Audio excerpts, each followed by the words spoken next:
be quite a while before we can enjoy live music or comedy.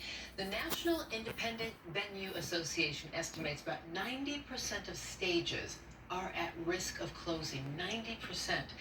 So what does this mean for operators and artists? Our Nick Chakim explains. Laughter may be the best medicine, but live comedy took a hit when COVID-19 shut down independent venues.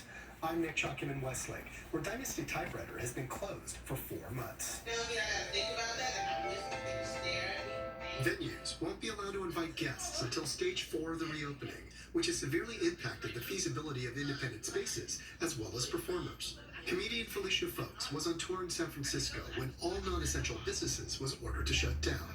Told to go home, she misses the live audience most. It's just hard to do comedy when there's nobody in the room. I really need people to react to my comedy, and when no one's reacting, it's kind of hard to know what's funny and what's not.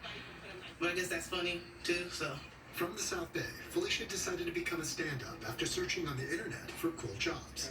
After landing an internship at a comedy club, she got the opportunity to take the stage during an open mic. 9 years later, it's independent venues where Felicia feels most at home. Venues like Dynasty Typewriter, for a comic, it's like a second home, It's where you go to see your friends. It's where you go to work. Sometimes it's not even about you, just to watch other comedy, It's more of like a therapy. The National Independent Venue Association estimates 90% of independent venues are at risk of closing without assistance from the government, while Pollstar estimates a $9 billion loss in ticket sales if venues remain closed throughout 2020. In the meantime, Dynasty Typewriter co-owner Jamie Flan is helping comedians like Felicia record comedy bits for social media. So we opened Dynasty just a couple years ago, and so obviously to close our doors with this pandemic has been devastating for us. We want to be able to be alive when this is all over, and just like us, it's the performers that use this stage all the time, who make their livelihood and who really need these theaters and these spaces to survive. To Jamie, the relationship between venues and performers is symbiotic.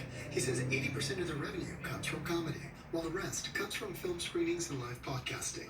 And as much as Felicia stays creative performing for her fans on the internet, it's just not the same as performing live. Comedy is so important, I find, culturally for everyone and for society. It's like people need to laugh now more than ever. Whenever you go through something hard, yes, you go through that, but you look for things to pick your spirits up. And if we don't have venues to do comedy, there's only so much TV you can watch.